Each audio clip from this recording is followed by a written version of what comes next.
بسم اللہ الرحمن الرحیم۔ حضرت امام مہدی کون ہوں گے؟ حضرت امام مہدی حضرت فاطمۃ الزہرا رضی اللہ عنہا کی نسل سے ہوں گے اور نجیب الطرفین سید ہوں گے۔ ان کا نامی محمد اور والد کا نام عبداللہ ہوگا۔ جس طرح صورت و سیرت میں بیٹا باپ کے مشابہ ہوتا ہے، اسی طرح وہ شکل و شباہت اور اخلاق و شمائل میں آن حضرت صلی اللہ علیہ وسلم کے مشابہ ہوں گے۔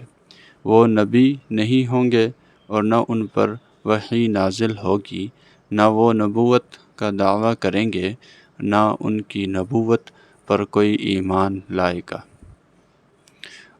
ان کی کفار سے خونریز جنگیں ہوں گی۔ ان کے زمانے میں کان دجال کا خروج ہوگا۔ وہ لشکر دجال کے محاصرے میں گھر جائیں گے۔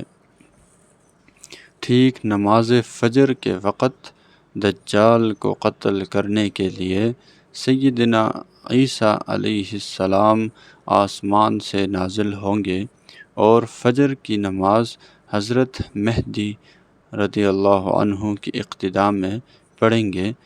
نماز کے بعد دجال کا رخ کریں گے۔ وہ لعین باغ کھڑا ہوگا۔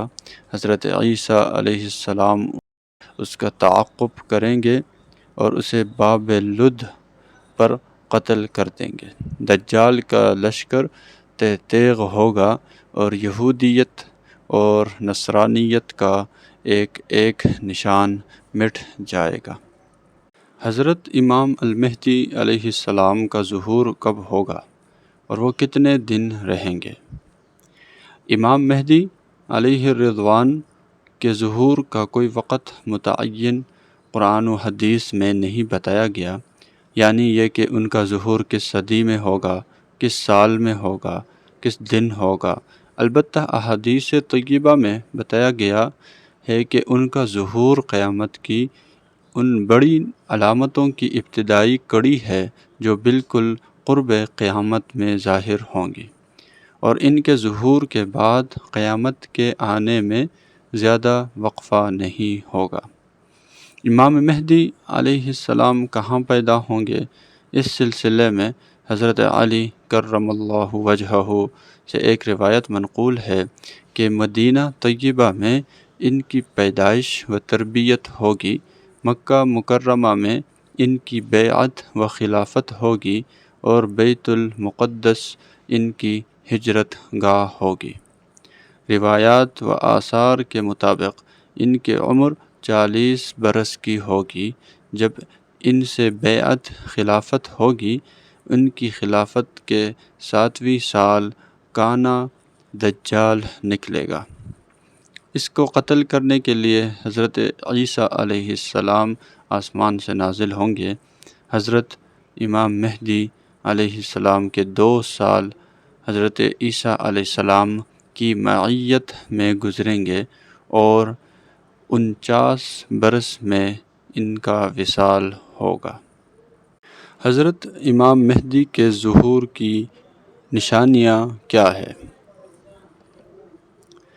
ایک حدیث میں حضرت ام سلمہ رضی اللہ عنہا آن حضرت صلی اللہ علیہ وسلم کا ارشاد نقل کرتی ہے کہ ایک خلیفہ کی موت پر ان کی جان نشینی کے مسئلے پر اختلاف ہوگا، تو اہل مدینہ میں سے ایک شخص بھاگ کر مکہ مکرمہ آ جائے گا۔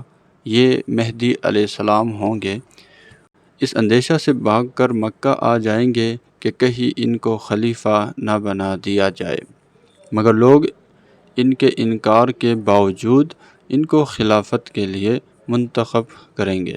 چنانچہ حجر اسود اور مقام ابراہیم کے درمیان بیت اللہ شریف کے سامنے ان کے ہاتھ پر لوگ بیعت کریں گے۔ پھر ملک شام سے ایک لشکر ان کے مقابلے میں بھیجا جائے گا، لیکن یہ لشکر بیدا نامی جگہ میں جو کہ مکہ و مدینہ کے درمیان ہے، زمین میں دھنسا دیا جائے گا۔ بس جب لوگ یہ دیکھیں گے تو ہر خاص و عام کو دور دور تک معلوم ہو جائے گا کہ یہ مہدی علیہ السلام ہے۔ چنانچہ ملک شام کے ابدال اور اہل عراق کے جماعتیں آپ کی خدمت میں حاضر ہو کر آپ سے بیعت کریں گے۔ پھر قریش کا ایک آدمی جس کی ننیال قبیلہ بنو کلب میں ہوگی آپ کے مقابلے میں کھڑا ہوگا۔ آپ بنو کلب کے مقابلے میں ایک لشکر بھیجیں گے، وہ ان پر غالب آئے گا، اور بڑی محرومی ہے اس شخص کے لیے جو بنو کلب کے مال غنیمت کی تقسیم کے موقع پر حاضر نہ ہو۔ بس حضرت مہدی رضی اللہ عنہ خوب مال تقسیم کریں گے اور لوگوں میں ان کے نبی صلی اللہ علیہ وسلم کی سنت کے موافق عمل کریں گے، اور اسلام اپنی گردن زمین پر ڈال دے گا، یعنی اسلام کو استقرار نصیب ہوگا۔ حضرت مہدی رضی اللہ عنہ 7 سال رہیں گے، پھر ان کی وفات ہوگی اور مسلمان ان کی نماز جنازہ پڑھیں گے۔